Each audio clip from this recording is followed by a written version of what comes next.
it was because it looks like it was See, going to be a let's see, blowout. let's They see if managed to make it a 7-5 it's half, gonna but going to live or not. after that, once they shift over to the attacking side, it just Is fell this completely flat. They only get something 3 rounds I don't picked up know? in that half in total. It just Pop-up didn't chat look party great. is They got both up. pistols. Yeah. That's kind of the story.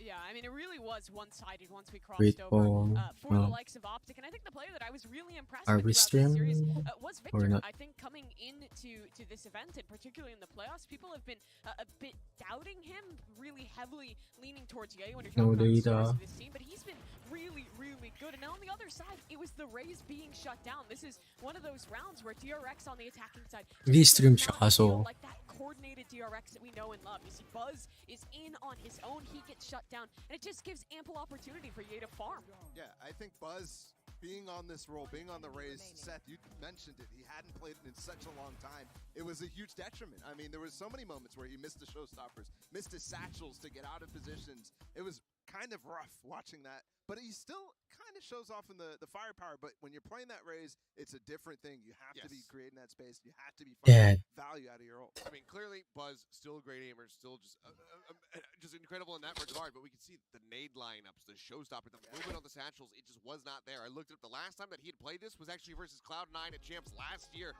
December 7th was the last time that he has played Raze professionally.